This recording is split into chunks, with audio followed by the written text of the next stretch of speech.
regular season here against both the Spurs and the Oklahoma City Thunder. The Knicks, they won 2 of 3 against the Spurs. That does include the regular season. And also remember, we saw these two teams in the in-season tournament title game.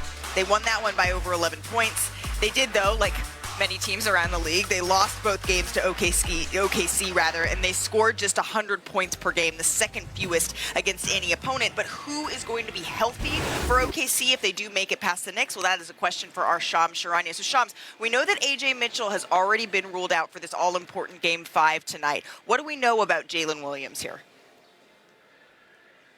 Malika, the Oklahoma City Thunder are continuing to evaluate Jalen Williams on a day-by-day basis. But the reality of the situation is the Thunder have now listed Jalen Williams as questionable with not just hamstring soreness, but a hamstring strain. That's the second strain to the same hamstring in just under a 1-month span. And so these injuries are typically measured in weeks and not really just days, particularly on a re-aggravation. So this is a sensitive, tricky, reoccurring hamstring issue that Jalen Williams has been dealing with. He did do some more movement warm-ups before Game 4, and I am told he's progressing, doing a little bit more basketball activity, but we'll see how that factors in tonight and tomorrow.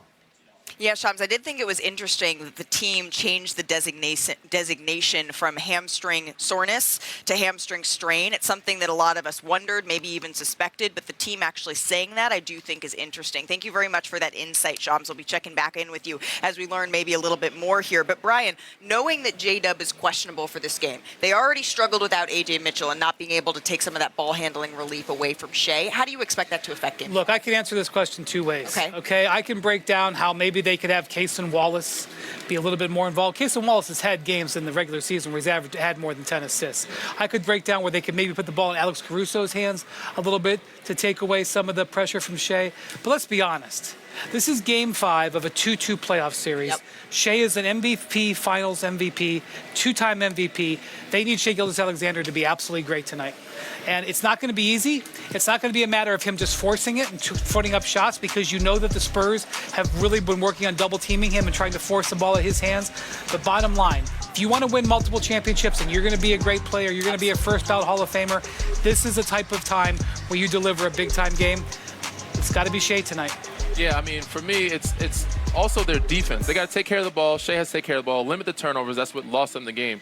But if they can get easier offense with their defense, deflections, turn San Antonio over, that's how they won those other games. San Antonio was averaging 21, 22 turnovers a game. If they can get back to that and get some transition baskets where Jared McCain gets some threes, Jalen Williams gets some threes, Cason Wallace, Alex Caruso, it'll help their offense, because without those two other guys giving them some creativity or like creating shots for them, it's going to be very difficult for SGA just to carry that weight by himself offensively.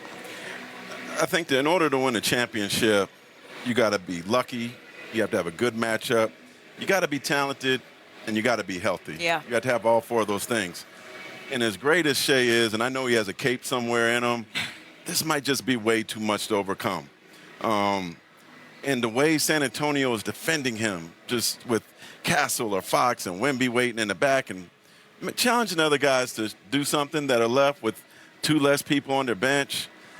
As great as he is, he's going to have to be like Magic without Kareem in that finals in Boston a long time ago, like that magnificent to get the Spurs, you know, by himself. By himself. That's a lot. I don't put it past him at home with what Shea is able to do. I don't put that type of heroic performance past him. But it is either going to take 2 more heroic Shea Gilgeous-Alexander performances or 2 more heroic Victor Wembanyama performances for one of these 2 teams to get over the hump, and that's going to certainly be thrilling. The New York Knicks are your Eastern Conference champions, and the Knicks are on their way to the NBA Finals for the first time since 1999. Here's where things stand. They now await their opponents, the Thunder, the Spurs. They're all tied up in the West at 1 game apiece as we welcome you one more time from Cleveland to NBA Today. I'm with the Burgundy Bros here. Excuse me, Malika, this is Merlot. This is Mrs. Merlot, well, there was not a whole lot of wine and gold that we saw last night. Brian Windhorst, Danny Green. Cabernet Sauvignon. Cabernet over there. That's guy. the Hall of Famer, Mr. Spears. I'm Malika Andrews. And frankly, guys, I think over the last couple of days, as the conference finals have gotten underway, there's been this discussion that maybe the championship was really being played out in the Western Conference Series. But after, Brian, what we saw from these New York Knicks, I'm not so sure that's the case. Look, I understand that the East is the weaker conference, okay? I understand that all these people out there are saying, well, when the Knicks go play the real teams in the next round, that they're going to be brought back to earth. And maybe that is to a certain extent true. But let me tell you something. This team winning by this many points, this many games in a row, is unprecedented. This is an excellent team. This is a great team. Yes, they absolutely can win 4 more games. They will be the underdogs. How much of an underdog will they be? Well, let's see who's standing upright when they get to the finals next week and who that is. And they will, the Western Conference champ will be favored. But you do not win 11 games in a row by 260 some odd points without having a chance to win the championship. The way they're playing together, they're going to be healthy, they're going to be rested, they're going to have a great home court advantage. Absolutely, the Knicks could be on the verge of doing their first, something they haven't done in almost 60 years. And you know what? The city is going to be on fire if that's something that happens. Danny, what was your biggest takeaway from watching last night's Game 4? I mean, just the ball movement. Like, I've seen the beautiful game happen in San Antonio. I've seen it happen in Golden State.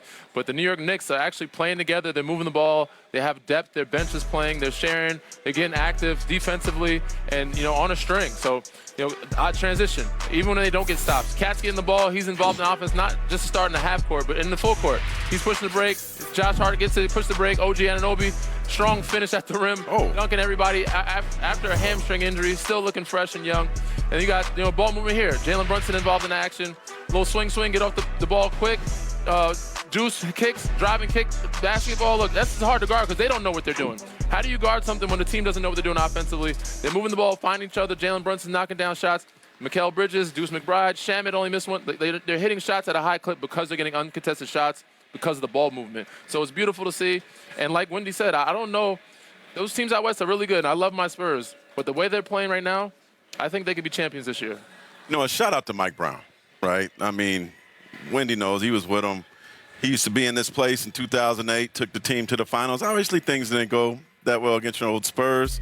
And then from there, it was a rocky head coaching road, going to replace Phil Jackson, losing that job, going to Sacramento. Actually got fired again by the Cavaliers, got fired twice by the Cavs, goes to Sacramento, turns them around, light the beam, and then they let him go on the way to the airport. Very, very embarrassing. And I know Mike, he works, and this so diligently to prepare. And when the job got open with the Knicks, he studied film, he studied the team, and he showed them that he was prepared for this job that he ultimately got. And that's very, very hard to fill Tibbs' shoes, to do that. And he not only did that, but he took them to the finals for the first time since '99. And you guys know this in the first round, and Wendy, you probably heard some stuff like this. When the Knicks were down 2-1, there were rumblings about Mike. Could Mike be in trouble? And ultimately, they figured it out and went on a long run, and he's the toast of the town. And I can only imagine it's like a Disney movie if he could get them to win a championship for the first time since '73. For those that don't know Mike, he's very well prepared. He's an OCD kind of guy. He used to come in film sessions and fix the TV a right direction. And one time we surprised him for his birthday. It threw him out of his rhythm so much he canceled practice. Like, he's such an in-rhythm guy. He's really big on ironing. He likes to iron his shirts before the games. And I will say, Dan Gilbert from the Cavs has fired Mike Brown 2 times. Okay? You don't think Mike... He did it in his house. You don't think... not on the way to the airport. You don't think that he enjoyed being able to beat them? Yeah. Right. Going down memory lane. I was going down memory lane a little bit last night, Malika. So was the entire New York Knicks fan base. They had to go way down memory lane. A little less for me.